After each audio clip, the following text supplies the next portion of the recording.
Mummy जी, या तो आप दीदी को बोल दो कि रोज रोज मायके आना बंद कर दे, या फिर आप खुद ही उन्हें संभाल लो। मैं यूं हर रोज छुट्टी तो नहीं ले सकती हूँ ना। मानसी ने गुस्सा होते हुए कहा। बहू, बोलने से पहले एक बार सोच तो लो कि बोल क्या रही हो। तुम होती कौन हो ये कहने वाली कि मेरी बेटी को मायके आना है या नहीं आना है।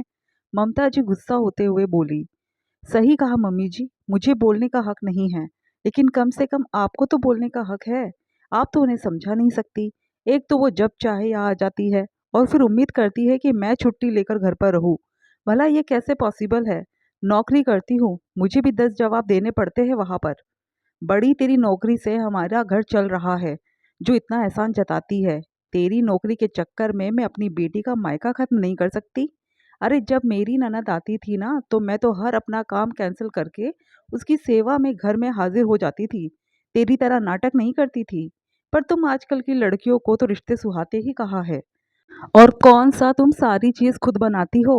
हम तो एक एक पकवान अपने हाथों से बनाकर खिलाते थे, और तुम लोग काम चोरों की तरह आधे से ज्यादा सामान तो बाजार से मंगवा लेती हो, जैसे मुफ्त में आता है सब सामान।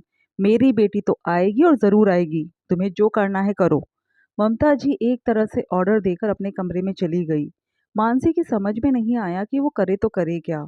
वो अपनी ननद पूनम से परेशान हो चुकी थी। आए दिन जब चाहे वो उठकर मायके आ जाती, और फिर उम्मीद करती कि मानसी छुट्टी लेकर घर पर रहे। एक दो बार मानसी घर पर नहीं रुकी तो पूनम ने इतना हंगामा कर दिया कि शाम को मानसी और उसके पति राजेश के बीच फिर झगड़ा ही हुआ। और फिर ममता जी भी कहाँ कम थी। वो भी तो दो की चार लगाकर दोनों के झगड़े को हवा ही देती थी। और अभी उसे यहाँ आकर गए हुए ज्यादा दिन भी नहीं हुए थे। पिछले सप्ताह ही तो 2 दिन के लिए रुक कर गई थी, और आज फिर आ रही है। नंदोई जी का मार्केटिंग का काम है, आए दिन उन्हें बाहर जाना पड़ता है। अब वो जब भी बाहर जाते, पूनम अपने मायके चली आती। सास ससुर तो वैसे भी जेठ जेठानी के पास रहते थे, इसलिए कोई जिम्मेदारी भी नहीं थी। और ना ही कोई बच्चे थे जो स्कूल जा रहे हो। अकेली रहती थी, इसलिए जब चाहे यहाँ चली आती थी। लेकिन फिर यहाँ आकर वो मानसी से उम्मीद करती थी कि मानसी घर पर ही रहे, जबकि मानसी एक नौकरी पेशा महिला थी। मानसी और राजेश का एक 10 साल का बेटा था जो स्कूल में पढ़ता था। मानसी उसी के स्कूल में पढ़ाती थी। जब पिछली बार पूनम यहाँ रहने आई थी, उस समय स्कूल में एग्ज़ाम चल रहे थे। किसी भी टीचर को छुट्टी लेना अलाउड नहीं था, इसलिए मानसी सबके लिए सुबह खाना और नाश्ता साथ ही बनाकर रख गई थी। जब पूनम ने ये देखा तो वह नाराज़ हो गई, और ममता जी के सामने शिकायत करते हुए बोली। क्या मम्मी, यही इज्जत है क्या मेरी। भाभी के होते हुए भी ठंडा खाना खाना पड़ रहा है। इससे तो यहाँ ना आती तो अच्छा था। कम से कम अपने घर पर तो कुछ बनाकर खा लेती। अब बेटा मैं भी क्या करूं। छुट्टी लेने के लिए कहा था, लेकिन उसने तो बहाना बना दिया कि स्कूल में परीक्षा चल रही है, छुट्टी नहीं मिलेगी। ला, मैं ही गर्म करके ला देती हूँ। ममता जी बेचारी बनते हुए बोली। क्या मम्मी, इतना सिर चढ़ा रखा है अपने भाभी को। एक ही ननद हूँ, उसके लिए भी छुट्टी नहीं ले सकती थी। अरे टीचर ही तो है, कौन सी कही कि प्राइम मिनिस्टर है जो छुट्टी नहीं ले सकती। उनकी कमाई के बगैर आपका घर नहीं चलता है क्या, जो उनसे छुट्टी के लिए नहीं बोल सकती। जो तुम मुझे सुना रही है ना, वो तेरे भाई को सुनाना। दोनों पति पत्नी मुझे समझते ही क्या है। बस घर की चौकीदार बनाकर छोड़ जाते हैं, जो यहाँ बैठकर उनके घर की रखवाली करती रहती हूँ। ममता जी ने कहा। आने दो आज भाई को, मैं ही बात करती हूँ। आखिर एक घर की बहू के लिए पहले उसका घर होना चाहिए। अभी आप हो तो ये इज्जत है मेरी, कल को तो भाभी मुझे बुलाएगी ही नहीं। पूनम ने कहा। दिन में मानसी जब घर आई तो काफी थक चुकी थी। खाना खाकर थोड़ा बहुत काम निपटाकर अपने कमरे में आकर लेट गई, और शाम को उठकर खाने की तैयारी में लग गई। इस बीच उसकी और पूनम की ज्यादा कोई बातचीत भी नहीं हुई। लेकिन शाम को जब राजेश घर आया तो पूनम और ममता जी दोनों मुंह फुलाकर सोफे पर बैठी हुई थी। राजेश थका हारा तो घर आया ही था। पता नहीं ऐसा क्या कहा पूनम ने जो वो मानसी से नाराज हो गया। उसने उस समय तो कुछ नहीं कहा, लेकिन रात को उसका और मानसी से झगड़ा हो ही गया। और आज फिर वही सब कुछ होने के आसार नजर आ रहे थे।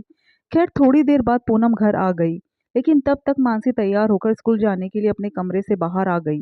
ये देखकर ममता जी ने कहा।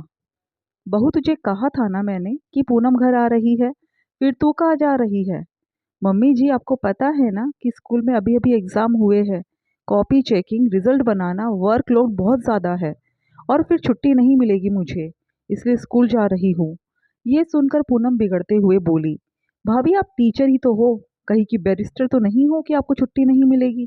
और आपको काम ही क्या होता है, जाकर बैठे बैठे बच्चों को पढ़ाना ही तो होता है। फिर हर समय काम का रोना ही क्यों रोती रहती हो? सीधे सीधे कहो ना कि ननद का आना अच्छा नहीं लगता, या खुद के रिश्ते तो संभलते नहीं हैं और स्कूल में बच्चों को जिम्मेदार नागरिक बनाना सिखाएंगे। सीधे सीधे मेरे मुंह पर ही कह दो ना कि यहाँ मत आया करो। पूनम अपनी आवाज तेज करते हुए बोली। अगर यही सब चलता रहा तो एक दिन ये भी बोल ही दूंगी। वैसे मम्मी जी को तो बोल ही चुकी हूँ। आप भी सुनना चाहती हो तो लो आपके मुंह पर भी कह देती हूँ। आपके पास तो कोई जिम्मेदारी है नहीं, लेकिन हमारे पास तो अपनी जिम्मेदारियां हैं। हम उनसे मुंह तो नहीं मोड़ सकते। सही कहा आपने कि मेरी कमाई से घर नहीं चलता, लेकिन मेरी कमाई का घर में योगदान तो है। माना कि टीचर की जॉब है, लेकिन काम तो टीचर भी करती है। उन्हें बैठे रहने की सैलरी कोई नहीं देता। और क्या कह रही थी आप कि मुझे रिश्ते निभाना नहीं आता? पहले आप तो रिश्ते निभाने सीखिए। यहाँ आए दिन आकर आप हमारे घर में लड़ाई झगड़ा करवा देती हो। इससे बेहतर आप अपने सास ससुर के पास चली जाओगी तो उन्हें भी खुशी मिलेगी कि हमारी बहू हमारे पास आ रही है, अपनी जिम्मेदारी को समझती है। भाभी छुट्टी करके आपके पास रहे, लेकिन आप अपने सास ससुर के पास ना जाओ। वाह, कितनी दोगली मानसिकता है। कहकर मानसी रवाना हो गई।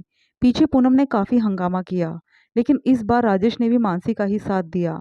राजेश को मानसी के पक्ष में बोलते देखकर ममता जी ज्यादा कुछ कह नहीं पाई, और पूनम को भी समझ में आ गया कि हर रिश्ते को अपनी मर्जी से नहीं चलाया जा सकता।